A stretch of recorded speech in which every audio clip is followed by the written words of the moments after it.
Bonjour tout le monde et bienvenue à une nouvelle vidéo concernant le repêchage 2021 de la Ligue nationale de hockey. Mon nom est Pascal, je suis chroniqueur au toursurlehockey.com et également membre du TSLH Podcast. Aujourd'hui, on va vous parler de Sacha Pastujov, un espoir qui est éligible à la séance cet été. La vidéo va concerner tout dans le fond, le potentiel du joueur, l'offensive, défensive, jeu physique, talent avec la rondelle et un peu tout. C'est un portrait global, mais quand même assez détaillé du joueur, de mes impressions à propos du joueur.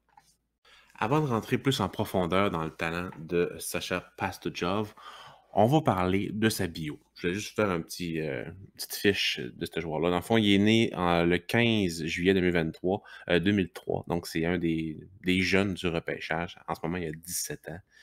Mesure 6 pieds, pèse 174 livres et il est gaucher. Ensuite, il a produit beaucoup cette année, en 32 matchs globalement. Il a fait 53 points selon ce qu'on voit sur Instat et même sur Elite Prospect. Ensuite, concernant ses compagnons de trio, il a joué beaucoup avec Jack Hughes et Dylan Duke. Jack Hughes, il n'y a aucun rapport avec les trois frères Hughes. C'est vraiment un autre prospect qui est éligible, je crois, l'année prochaine, si je me souviens bien. Mais il a joué aussi beaucoup avec Cooley et Duke, comme vous pouvez voir comme vous allez pouvoir voir sur les vidéos, vous allez voir. La plupart du temps, c'est avec ces deux joueurs-là qui jouent.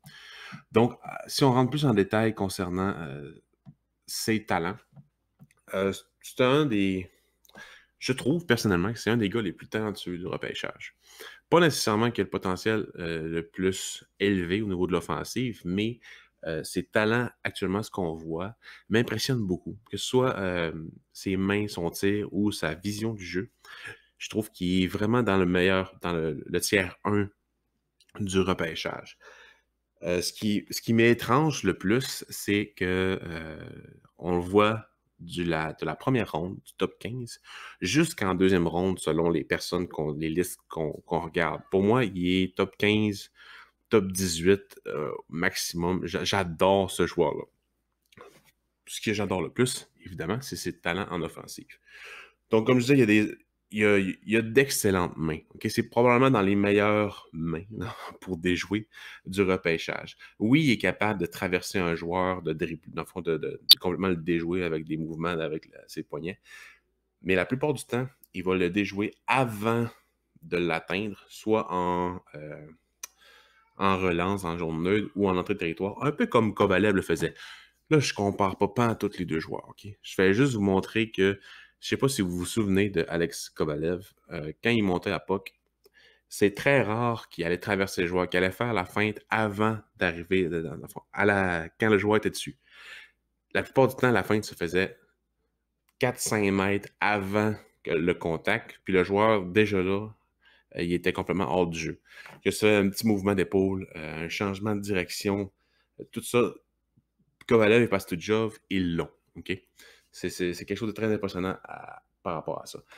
Il est très smooth, très agile sur ses patins.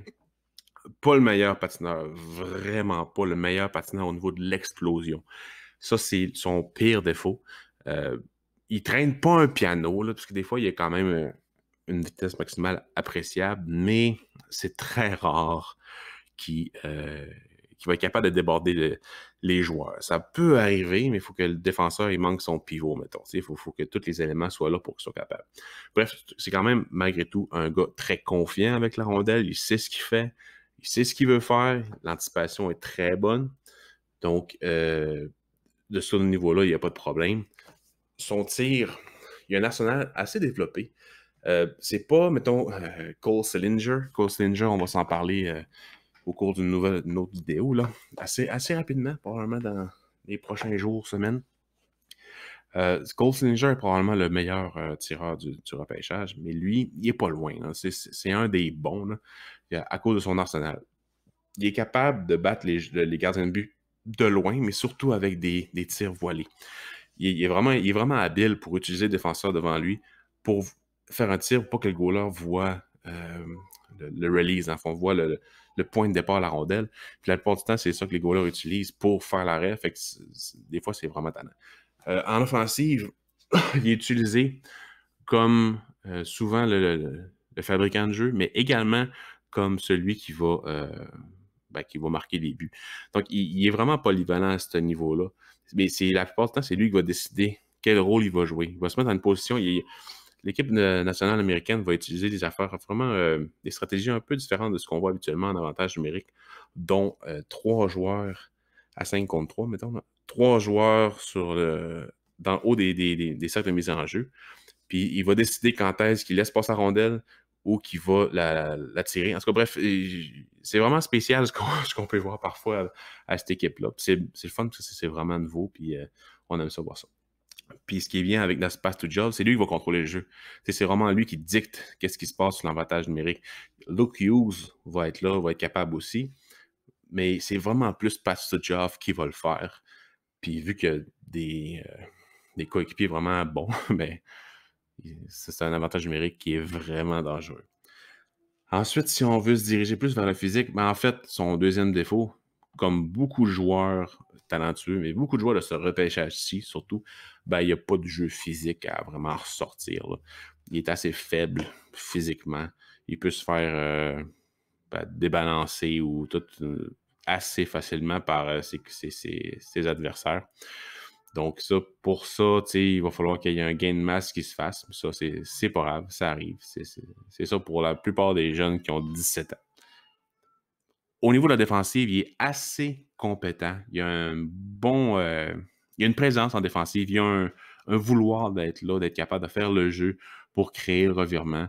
Je décèle assez bien un, un defensive awareness, en fond, une conscience défensive assez développée. Évidemment, vu qu'il n'y a pas beaucoup qu'il n'y a pas une bonne explosion, puis il n'y a pas de jeu physique, ben, il y a des situations dans lesquelles il ne sera pas super bon au niveau de la relance et tout, mais il est quand même très compétent. Ensuite, pour la relance, il va souvent faire les relances sérieusement. Il est très impliqué là-dedans, mais je crois qu'il préfère quand c'est son centre qui va le faire. C'est plutôt un élément de transition en raison de son patin. Mais mettons, l'exemple typique, là, c'est il est sur le bord de la bande.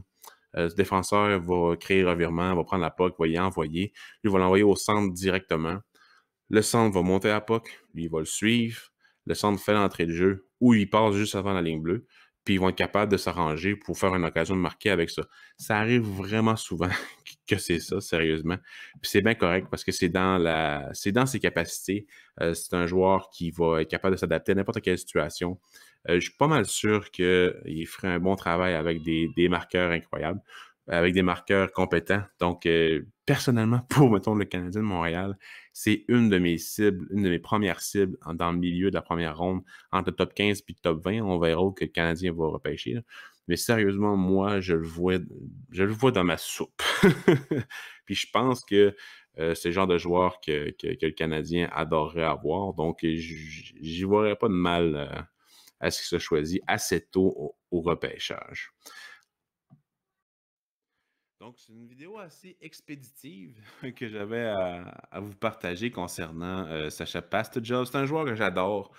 Il n'y a quasiment pas de négatif à parler de lui, sauf concernant son physique puis son patin. Probablement qu'avec la prise de maturité, ça va se régler. Donc, j'ai pas vraiment d'inquiétude à ce niveau-là. C'est le genre de phrase que je répète beaucoup pour les joueurs que j'aime. Donc, vous allez sûrement l'entendre souvent dans les prochaines vidéos. Mais bon, c'est la vie, hein. Je suis un amateur de repêchage, donc c'est sûr que pour moi, il y a tout le temps quelque chose de positif dans un joueur, même si je ne l'aime pas. Vous allez vous attendre, là, d'après moi, il va sortir vraiment dans le top 20 là, du repêchage. Ça m'étonnerait qu'il glisse en dehors de ça, sérieusement. Il est trop talentueux pour glisser. Puis, tu sais, le patin, ça s'améliore, ça se travaille. C'est un gars comme Leon Draisaitl qui n'était pas capable de patiner ou presque est capable de faire ce qu'il fait en ce moment, tout comme Patrick Laine. Je vois pas pourquoi lui ne serait pas capable. Surtout avec les moyens que les joueurs ont à cette heure pour des entraîneurs privés, des séances d'entraînement privées, tout ça. Les équipes, ils investissent là-dedans. Les joueurs investissent beaucoup aussi là-dedans, les familles. Fait que, selon moi, il n'y aura pas de problème. Euh, j'ai pas vraiment de comparatif à faire avec les deux, mais regardez Suzuki. Là, on critiquait beaucoup son patin, puis en fin de compte, j'en vois pas un à cette heure qui critique. Là. Oui, c'est pas le monde le plus impliqué sur le jeu, mais c'est du monde très intelligent qui sont capables de ralentir le jeu et tout adapter en fonction de leur talent ou de leur faiblesse. Sacha Pastujov est ce genre de joueur-là. Donc, selon moi, les recruteurs vont vraiment l'adorer, puis on devrait le voir assez tôt dans le repêchage. Donc, je vous remercie beaucoup d'avoir écouté cet épisode ou cette vidéo, cette capsule vidéo concernant Sacha Pastujov. Euh, Merci de partager, de commenter. Venez discuter avec moi sur Facebook, Twitter, sur notre Discord au TCLH Podcast aussi. Je suis toujours disponible. Mon téléphone, il y a Discord dessus. Je réponds à tout ce que vous me demandez. Donc, il n'y a pas de problème là-dessus. Donc, prenez le temps parce que moi, je prends le temps. Donc, n'hésitez pas et merci beaucoup.